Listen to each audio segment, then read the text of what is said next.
Vai tu joprojām skaties ar vienu no šīm plasmasas lietiņām? Man tev ir labāks risinājums. Ui! Viens no šiem skuvekļiem. Tos var iegādāties turzā, vai burkā, vai internetā. Un šīs te žiletes, ko var iegādāties drogās, vai arī dažkārt atrast parkos un visur, kur sastopami nacisti. Šiem stilam var izmantot vienu no šīm birštītēm un skūšanās ziepes, bet var izmantot arī parastās skūšanas putas.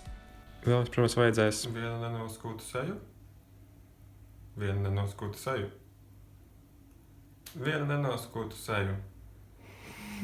Pirms skūšanās labi izmērcēt sev otiņu karstā ūdenī un arī pašam ieiet karstā dušā vai vismaz nomazgāt seju ar karstu ūdeni.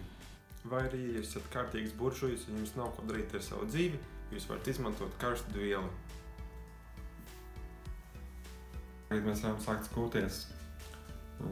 Viens, kur man notiņa, viens, kur man ziepes. Ar apaveidu kustībām uztaisam patīkamas pustiņas.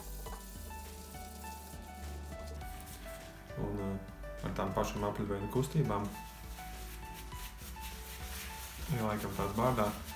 Apaveidu kustības ir noderīgas, jo tās palīdz pacelt visus bārdas matiņus uz augšu, lai tos būtu vieglāk pēc tam noskūt.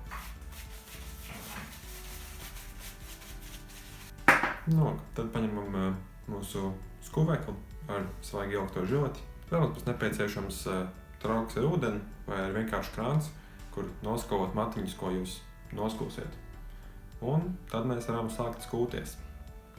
Skūšanās ar daudzreiz lietojamo skuvekli patiesībā ir ļoti līdzīga kā skūšanās ar šiem te plastmasas krāmiņiem, kas skaitās vienreiz lietojamie skuvekļi, bet būsim godīgi, kurš no mums tos jebkad izmanto vienreiz.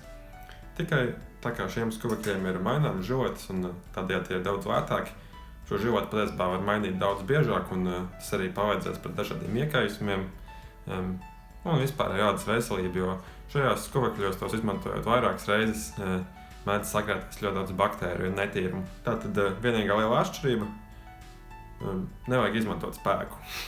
Es zinu, ka šiem te skuvekļiem, kas parasti ir neasi, jo mēs tos izmantojam daudzas reizes, mēdz izmantot spēku un arī skūt arī pretējā virzienā, pretēji matu augšanas virzienam, un tas palīdz dabūt pumpus, ieaugušas matiņas un vienkārši šādas iekaisumus.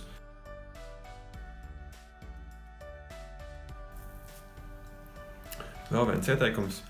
Nemēģiniet dabūt visu bārdu vai apmetājumu nost pirmajā reizē labāk pāriet pāri tā rupjāk un pēc tam var atkal atjaunot putojumu un noskoties jau pavisam rūpīgāk, daudz ciešāk un noķerot jebkurus matiņus, kas iepriekšējos izslīdēja no mūsu skuvekļa satvēriena.